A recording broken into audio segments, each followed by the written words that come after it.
अस्सलाम वालेकुम व्यूअर्स, उम्मीद है आप सब खैरियत से होंगे। लास्ट टॉपिक में हमने पेंक्रियाज की एनाटमी और सोनोग्राफी को डिस्कस किया था। आज हम एक्यूट पेंक्रियाटाइटिस और क्रोनिक पेंक्रियाटाइटिस को डिस्कस करेंगे और उसकी सोनोग्राफी को देखेंगे कि क्रोनिक पेंक्रियाटाइटिस और एक्यूट पेंक्रियाटाइटिस होता क्या है, पेशेंट किस तरह से रिप्रेजेंट कर रहा होता है और इसकी मतलब क्लिनिकल रिप्रेजेंटेशन क्या होती है। और दूसरा ये कि इसके लिए कौन कौन से टेस्ट करवाए जाते हैं, क्योंकि जब आपके पास एक पेशेंट होता है तो उसकी हिस्ट्री लेना ज़रूरी होता है। इससे क्या होता है कि डायग्नोसिस में आसानी हो जाती है। तो आज हम सबसे पहले एक्यूट पेंक्रियाटाइटिस को देखते हैं। एक्यूट पेंक्रियाटाइटिस बेसिकली पेंक्रियाज की एक्यूट इन्फ्लेमेशन को कहते हैं। ये एक लाइफ थ्रेटनिंग कंडीशन होती है। इसमें पेंक्रियाज में एडिमा हो जाता है, फ्लूइड कलेक्शंस मिलती हैं, जिसको हम इन्फ्लेमेशन ऑफ पेंक्रियाज यानी एक्यूट पेंक्रियाटाइटिस कहते हैं। इसका जो डायग्नोसिस है यानी कि एक्यूट पेंक्रियाटाइटिस का, वो हम इन 3 चीज़ों की बेसिस पे करते हैं। सबसे पहले तो इसकी क्लिनिकल प्रेजेंटेशन की बेसिस पे कि पेशेंट जो है वो सीवियर एपिगैस्ट्रिक पेन के साथ प्रेजेंट कर रहा होता है। सेकंड, हम उसका टेस्ट करवाएंगे जो उसमें लाइपेज और अमाइलेज का जो लेवल होता है वो 3 गुना ज़्यादा हो जाता है। जब हम उसका अल्ट्रासाउंड करेंगे, जो कि प्राइमरी मोडालिटी है, सबसे पहले अल्ट्रासाउंड होता है, उसके बाद सीटी एमआरआई की तरफ पेशेंट को फ्लो-अप के लिए भेजा जाता है। तो इसमें जो हमें फ़ीचर्स मिलते हैं सोनोग्राफी के लिए, इसकी फाइंडिंग्स जो मिलती हैं उसकी बेसिस पे हम ये डायग्नोसिस करते हैं कि एक एक्यूट पेंक्रियाटाइटिस है या नहीं है, या फिर क्रोनिक पेंक्रियाटाइटिस है। अब हम इसके काजेज़ को डिस्कस करते हैं कि एक्यूट पेंक्रियाटाइटिस की कौन सी काजेज़ हैं। सबसे पहले मोस्ट कॉमन काजेज़ को देखते हैं कि गॉलस्टोन्स, ये सबसे मोस्ट कॉमन है और इन जिसकी वजह से ऑब्स्ट्रक्शन भी हो जाती है सीवीडी की। और इसकी सेकंड मोस्ट कॉमन काज जो है वो ऑटोइम्यून पेंक्रियाटाइटिस आ जाती है। ये ऑटोइम्यून पेंक्रियाटाइटिस क्या होता है? जब पेशेंट स्टीरॉइड्स यूज़ कर रहा होता है, जो अपनी बॉडी का इम्यून सिस्टम होता है वो पेंक्रियाज पे अटैक कर देता है, जिसे हम ऑटोइम्यून पेंक्रियाटाइटिस कहते हैं। इसके अलावा पेंक्रियाटिक पेप्टिक अल्सर की वजह से भी एक्यूट पेंक्रियाटाइटिस हो सकती है। मोस्ट कॉमनली बच्चों में किसी ट्रॉमा की वजह से भी हो जाती है, यानी कोई ब्लंट एब्डोमिनल ट्रॉमा भी हो सकता है, कोई सर्जरी हो सकती है। इसके अलावा एंडोस्कोपिक रिट्रोग्रेड क्लेंजियोपेंक्रियाटोग्राफी भी हो सकती है, जिसकी वजह से एक्यूट पेंक्रियाटाइटिस के चांसेस ज़्यादा होते हैं। या फिर कोई मिलिगनेंसी में लिम्फोमास वगैरह आ जाते हैं और कोई इन्फेक्शन भी हो सकता है। ड्रग्स ऐसी होती हैं जिनकी वजह से एक्यूट पेंक्रियाटाइटिस हो सकती है, मतलब कि अगर उन ड्रग्स को एक्सेसिव अमाउंट में लिया जाए तो फिर एक्यूट पेंक्रियाटाइटिस के चांसेस ज़्यादा होते हैं, यानी कि स्टीरॉइड्स हो गए, टेट्रासाइक्लिन वगैरह हो गई, या फिर कोई मेडिकेशन जिनका बहुत ज़्यादा यूज़ करने से भी एक्यूट पेंक्रियाटाइटिस हो सकती है। क्लिनिकल प्रेजेंटेशन की बात करें कि पेशेंट क्लिनिकली कैसे रिप्रेजेंट कर रहा होता है। जब जो एक अच्छा रेडियोलॉजिस्ट होता है, एस्ट्रोलॉजिस्ट होता है, वो सबसे पहले पेशेंट की हिस्ट्री लेते हैं, जो कि बहुत इंपॉर्टेंट होती है। 50% डायग्नोसिस जो होती है वो उसी टाइम ही क्लियर हो जाती है कि हिस्ट्री लेते हुए कि पेशेंट को क्या प्रॉब्लम है। बाकी जो 50% होती है वो हम प्रूफ के साथ देते हैं कि अल्ट्रासाउंड करने के बाद या सीटी एमआरआई करते हैं तो उसके बाद देते हैं कि पेशेंट को क्या मसला आ रहा है। Clinically patient acute central epigastric pain के साथ रिप्रेजेंट करेगा, एक्यूट पेंक्रियाटाइटिस का जो पेशेंट होगा। इसके अलावा पेशेंट को सुपाइन पोजीशन में लेटने में बहुत प्रॉब्लम होगी, मतलब उसे सीधा नहीं लेटा जाएगा। वैसे तो नॉर्मली एपिगैस्ट्रिक पेन होता है। इसके अलावा 50% पेशेंट्स को जो बैक में भी बहुत ज़्यादा पेन हो रहा होता है। इसके अलावा हमने पहले भी बात की है, जो अमाइलेज और लाइपेज सीरम होते हैं उनका लेवल जो है वो हाई हो जाता है, जिसकी बेसिस पे हम डायग्नोसिस देते हैं। अल्ट्रासाउंड की बात करते हैं। अल्ट्रासाउंड का जो मेन रोल होता है एक्यूट पेंक्रियाटाइटिस में, अगर क्लिनिकली इन चीज़ों के साथ रिप्रेजेंट कर रहा है पेशेंट, तो हम क्या देखते हैं अल्ट्रासाउंड पे? सबसे पहले तो हम गॉलस्टोन्स को आइडेंटिफाई करेंगे, क्योंकि ये जो मोस्ट कॉमन काजेज़ हैं पेंक्रियाटाइटिस की वो गॉलस्टोन्स होते हैं। हम उनको फाइंड करने की कोशिश करेंगे। इसके अलावा कोई वेस्कुलर कॉम्प्लिकेशंस हो सकती हैं, यानी कोई थ्रोम्बस हो सकता है। और इसके अलावा जब हम पेंक्रियाज को अल्ट्रासाउंड पे देखते हैं तो कोई नेक्रोटिक एरियाज़ हमें मिल सकते हैं, हाइपोइक्विक एरियाज़ हमें शो हो रहे होंगे, क्योंकि वैसे तो होमोजीनियस स्ट्रक्चर है। जब हाइपोइक्विक एरियाज़ मिल रहे होंगे तो उसको फिर हम इस बेसिस पे डायग्नोस देंगे कि भाई ये एक्यूट पेंक्रियाटाइटिस है। सोनोग्राफिक साइंस की बात करते हैं कि एक्यूट पेंक्रियाटाइटिस में कौन कौन से सोनोग्राफिक साइंस होते हैं जिनकी बेसिस पे हम डायग्नोसिस कंफर्म करके देते हैं। डिक्रीज़ और हेट्रोजीनियस पेंक्रियाटिक इकोजेनेसिटी मिलेगी। नॉर्मली पेंक्रियाज की जो इकोजेनेसिटी होगी वो as compare to liver and spleen ज़्यादा होती है, एज के साथ साथ ज़्यादा होती जाती है, और अडल्ट में हमें आलमोस्ट इक्वल लेवल पे मिलती है। हमें पेंक्रियाज जो है वो इनलार्ज हुआ मिलेगा, मतलब कि पेंक्रियाटिक इनलार्जमेंट जो होती है वो इन्फ्लेमेशन की वजह से होती है। एडिमा हो जाता है, फ्लूइड कलेक्शंस हो जाती हैं। फ्लूइड कलेक्शंस हमें कौन कौन सी मिल सकती हैं? पेरी पेंक्रियाटिक फ्लूइड मिल सकता है, पेरीवेस्क्यूलर फ्लूइड मिल सकता है, और पेरीड्यूडनल और पैरा रीनल फ्लूइड कलेक्शंस भी हमें अल्ट्रासाउंड पे मिल सकती हैं। इस इमेज में हम देखेंगे कि यहाँ पे हमें एक्यूट पेंक्रियाटाइटिस की अल्ट्रासाउंड इमेज है, जहाँ पे एक पेंक्रियाटिक इनलार्जमेंट हुई हुई है। पेंक्रियाज जो है वो काफ़ी स्वेल है एडिमा की वजह से, और काफ़ी ज़्यादा हिट्रोजेनिसिटी भी हमें यहाँ पे मिल रही है।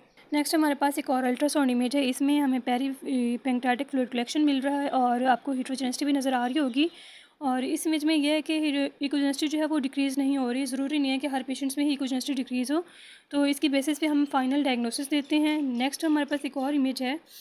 यहाँ पे इसकी इकोजेनिसिटी जो है वो नॉर्मल लिमिट्स में ही है, बट जो ग्लैंड्स हैं वो नॉर्मली साइज़ में नहीं है, मतलब इन लार्ज है। और यहाँ पे हमें एंटीरियर साइड जो है उस पर हमें पेरी पेंक्रियाटिक फ्लूइड कलेक्शन भी मिल रही है।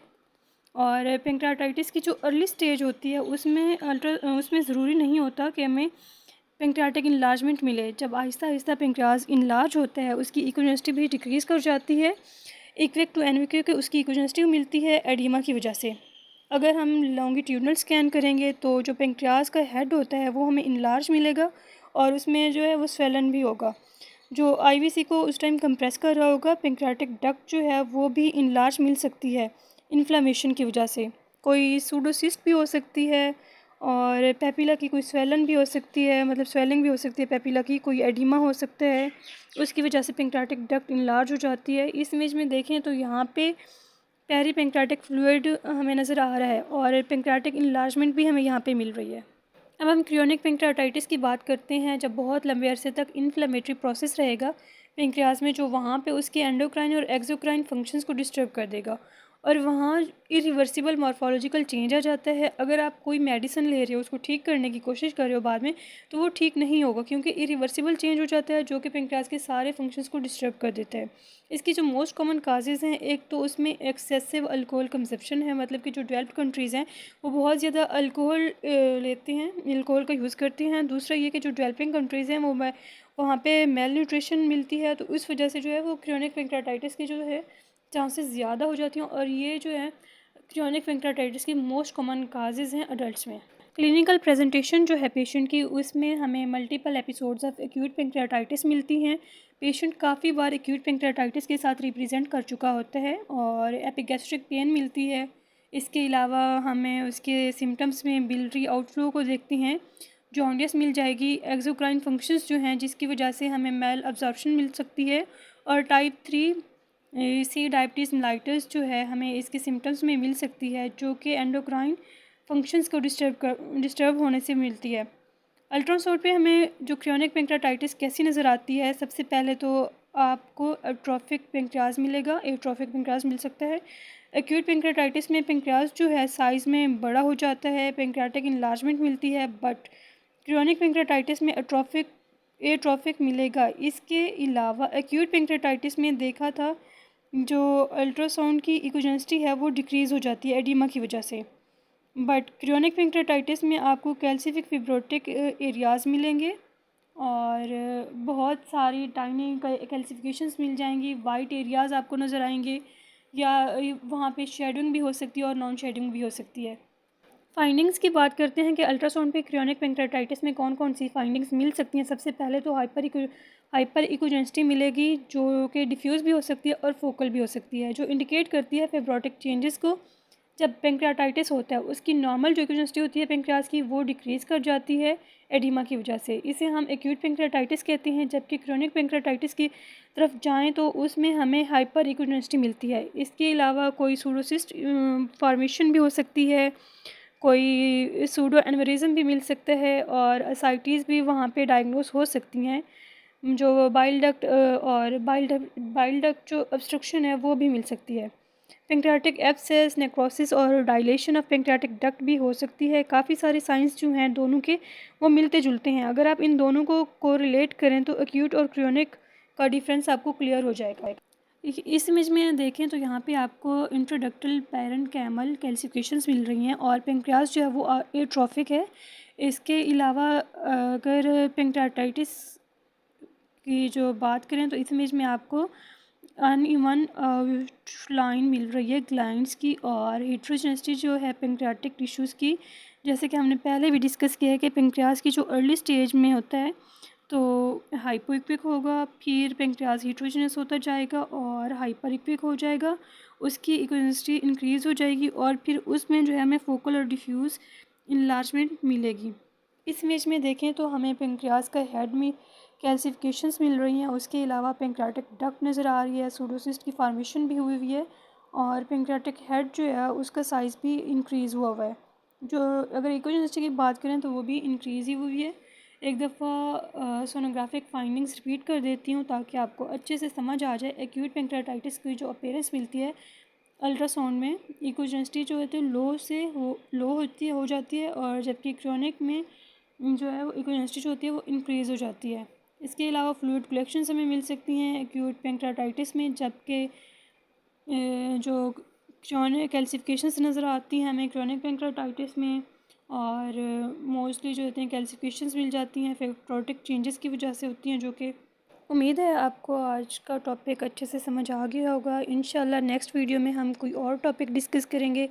मेरी वीडियो को लाइक कीजिएगा, शेयर कीजिएगा और अगर कोई सजेशन देनी हो तो वो भी आप कमेंट में बता सकते हैं। तब तक के लिए अल्लाह हाफ़िज़।